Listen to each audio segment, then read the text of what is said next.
Facts on Jordan Valley, Socioeconomics and Demography.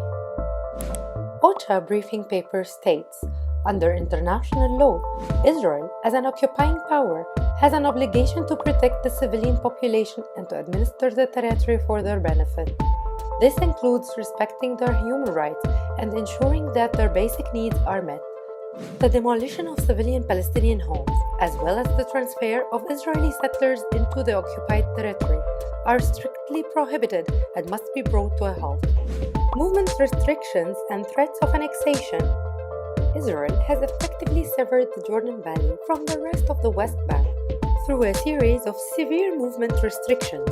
According to the UN Office for the Coordination of Humanitarian Affairs (OCHA), all routes leading to the Jordan Valley north of Jericho are tightly controlled by 4 permanent staffed checkpoints, which prohibit the access of private Palestinian vehicles to the area unless they are Jordan Valley residents.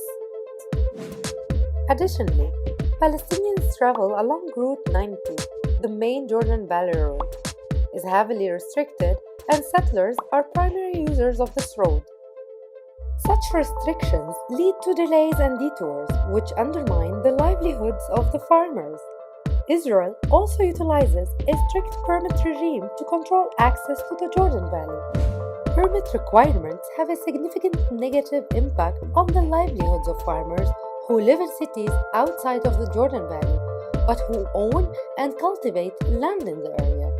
These farmers cannot drive vehicles in or out of the Jordan Valley area, forcing them to spend money on transportation, thus increasing their operation costs.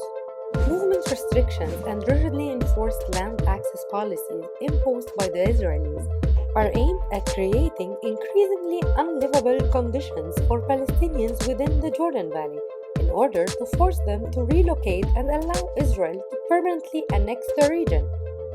Potential annexation of the Jordan Valley continues to be a key electioneering point made by Israeli political parties in the elections in April 2019 and thereafter, with announcements calling for the annexation of Area C to Israel. OCHA reports, in almost the entirety of the Jordan Valley, Palestinian construction is prohibited.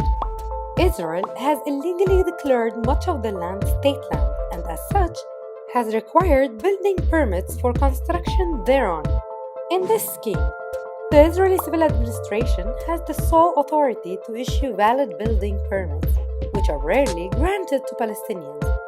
In fact, the Israeli Ministry of Defense admits that between January 2000 and September 2007, 94% of Palestinian applications to build in Area C are rejected. Furthermore, Israel fire zones and nature reserves prevent construction on an additional around 44% of the Jordan Valley. Fire zones are closed military zones used to train Israeli troops. However, many of these fire zones have been strategically placed to offer a physical separation between the Israeli settler population and Palestinians. Fire zones specifically target vulnerable herder communities who reside in such areas or who use them for grazing land. A military zone, under the pretext of security, Israel has declared more than 400 square meters of the Jordan Valley as closed military zones.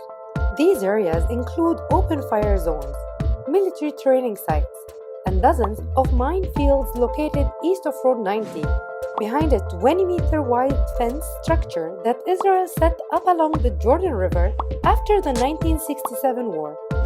Due to these severe restrictions on construction, Palestinians are often forced to build on their land without Israeli permission, which then leaves them in danger of forced eviction or property demolition. In fact, home demolitions are one of the most significant issues affecting Palestinians in the Jordan Valley today.